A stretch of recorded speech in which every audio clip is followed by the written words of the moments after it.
ایک دن حضرت صلی اللہ علیہ وسلم لوگوں میں تشریف فرما تھے کہ آپ کے پاس ایک شخص آیا اور پوچھنے لگا کہ ایمان کسے کہتے ہیں۔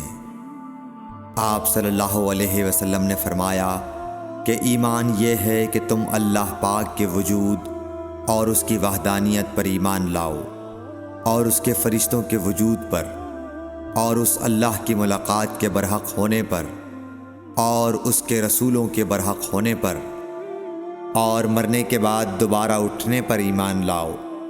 پھر اس نے پوچھا کہ اسلام کیا ہے؟ آپ صلی اللہ علیہ وسلم نے پھر جواب دیا کہ اسلام یہ ہے کہ تم خالص اللہ کی عبادت کرو اور اس کے ساتھ کسی کو شریک نہ بناؤ، اور نماز قائم کرو، اور زکوٰۃ فرض ادا کرو، اور رمضان کے روزے رکھو۔ پھر اس نے احسان کے متعلق پوچھا۔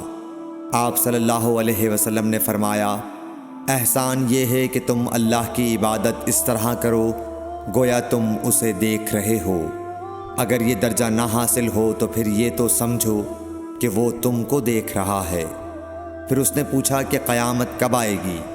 آپ صلی اللہ علیہ وسلم نے فرمایا کہ اس کے بارے میں جواب دینے والا پوچھنے والے سے کچھ زیادہ نہیں جانتا، البتہ میں تمہیں اس کی نشانیاں بتلا سکتا ہوں۔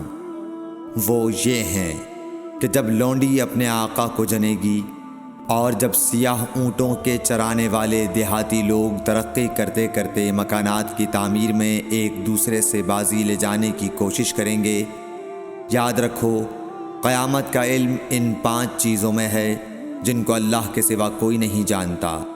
پھر آپ صلی اللہ علیہ وسلم نے یہ آیت پڑھی کہ اللہ ہی کو قیامت کا علم ہے کہ وہ کب ہوگی۔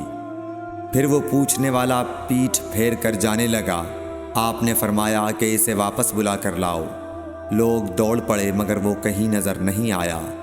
آپ صلی اللہ علیہ وسلم نے فرمایا کہ یہ جبرائیل علیہ السلام تھے جو لوگوں کو ان کا دین سکھانے آئے تھے۔